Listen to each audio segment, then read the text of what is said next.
দেখুন কেকটা খুব সুন্দর। আজকে বানাবো একটা ফুড কেক বা প্লাম কেক। তার জন্য আমি বেশ এই ড্রাই ফ্রুটগুলোকে, সমস্ত ড্রাই ফ্রুটগুলোকে এরকমভাবে কেটে নিয়েছি। আর এটাকে আমি এবার ওভারনাইটের জন্য সোক করতে দেবো। তার প্রথমে আমি বাদামগুলো দিয়ে দিলাম, সবগুলোই আমি এর মধ্যে দিয়ে দেবো।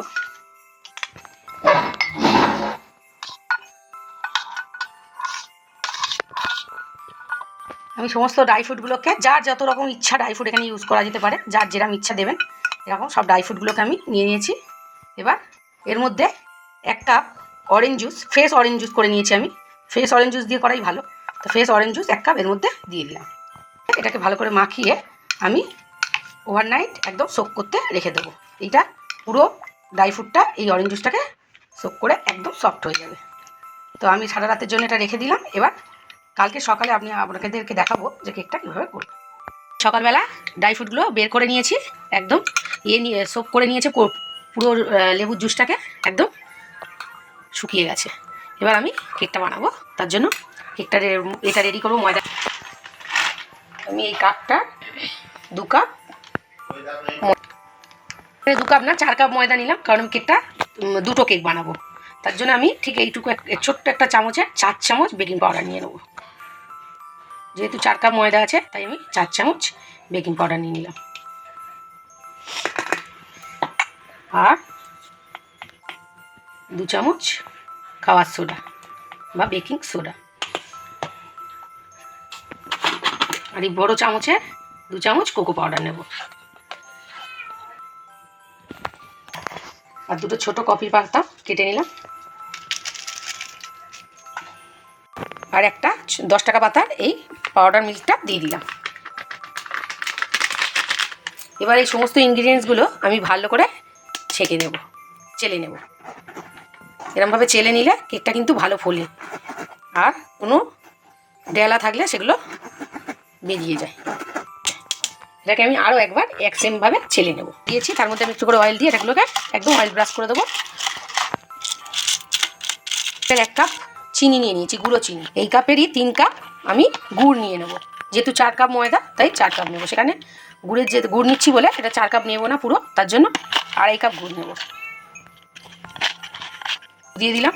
1 কাপ চিনি দিয়ে দিয়েছি, আরও 2 কাপ গুড় এতে দিয়ে দেবো। 2 কাপ না 1.5 কাপ দেবো। এটা আমি খানিকটা বাটার নিয়ে নিয়েছি, আর সঙ্গে এই কাপেরই 3 ভাগের 1 ভাগ তেল নিয়ে নেব। মেপেই 1 কাপ দুধ দিয়ে দেবো। দুধটা ঢেলে দিলাম। দিয়ে আমি গ্রাইন্ডারে এগুলো সবগুলোকে ভালো করে ব্লেন্ড করে নেবো, ফেটে নেব। এর মধ্যে একটু ভ্যানিলা এসেন্সও দিয়ে দেবো একবারে। এবার সব ইনগ্রিডিয়েন্টসগুলো একসাথে আমি ভালো করে ব্লেন্ড করে নেবো। এখানে তো আমি খানিকক্ষণ ভালো করে ব্লেন্ড করে নিলাম। দেখুন কি সুন্দর একদম স্মুথ হয়ে গেছে। আর এতে কিন্তু আরও 1 কাপ দুধ লেগেছে। তো মোটামুটি 2 কাপ দুধ দেওয়া হয়েছে এর মধ্যে। এটাকে আরও 2 মিনিট আমি এটাকে আরেকটু ফেটে নেবো। এইভাবে আমি এটাকে ভালো করে ব্লেন্ড করে নিয়েছি, একদম স্মুথ করে। এইবারে আমি ময়দাটার মধ্যে অল্প অল্প করে ঢালবো, আর এই ময়দাটাকে একসাথে মাখবো মিক্সনটার মধ্যে। কেকের যে মিক্সনটা রেডি করেছিলাম, এতে আমি কোনো ডিম দেবো না, এটা একদম এগলেস হচ্ছে কেকটা। তো আমি এটাকে এইভাবে একটু করে দেবো, আর এটাকে ভালো করে মাখাবো এইভাবে। বাকিটাও এর মধ্যে দিয়ে দেবো।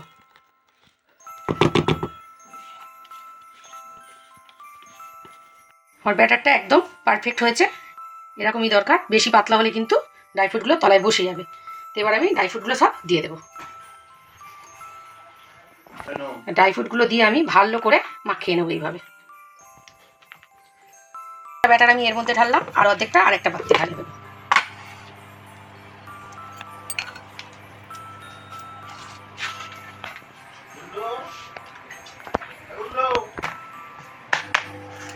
দিয়ে আমি একটু ভালো করে এগুলোকে ট্যাপ করে দেবো। এই দুটোই আমি মাইক্রো ওভেনে করবো, আর আরও বাকি ব্যাটারটা আছে, এটা দিয়ে আমি আপনাদেরকে ওভেনে করে দেখাবো যে এমনি ওভেনেও কীভাবে করা যায়, গ্যাস ওভেনে। এবার এগুলো করে আমি একটু ডেকোরেশন করে দেবো। কিছু কিশমিশ দিয়ে দিলাম, কিছু চেরি দিয়ে দিলাম,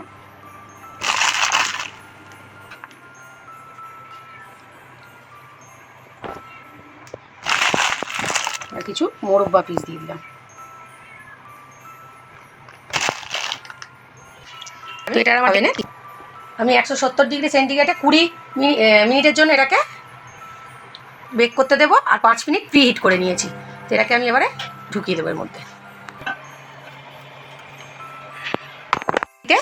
একটা বাটার পেপার লাগিয়ে নিয়েছি, অয়েল ব্রাশ করে নিয়েছি। এর মধ্যে আমি বাকি ব্যাটারটা দিয়ে দেবো, দিয়ে এটা আমি গ্যাসে প্রেশার কুকারে করে দেখাবো আপনাদের। মাইক্রোওভেন ছাড়াও কিন্তু কেক খুব সুন্দর করা তৈরি হয়।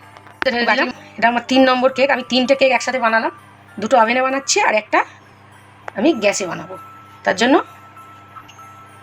ছোটো করে এটাকে রেডি করে নিলাম।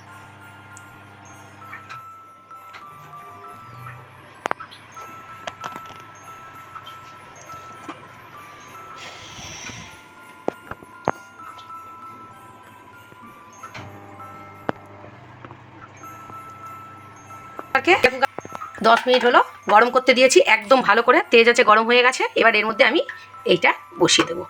এর ভিতরেও আস্তে আস্তে আমার এই কেকটা বেক হবে। এটা হতে বেশ 45 মিনিট থেকে 1 ঘন্টা সময় লাগবে, কিন্তু আস্তে আস্তে হবে। এটাকে আমি এবারে ঢেকে দেবো, কোনো কিন্তু প্রেশার কুকারে ঢাকনাটা ঢোকাবো না, উপর থেকে জাস্ট এইভাবে ঢেকে দেবো।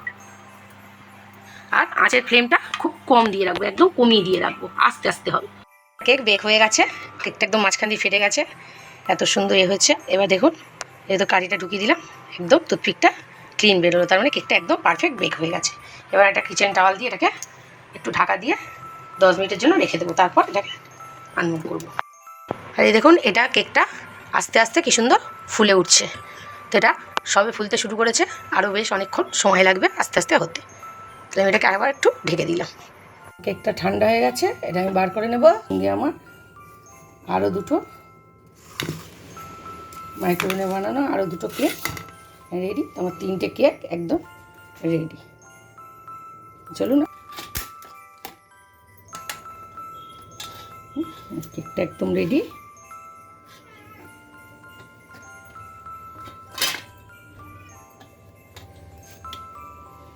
কেক, এই কেকগুলো কিন্তু একটু টাইট হয়।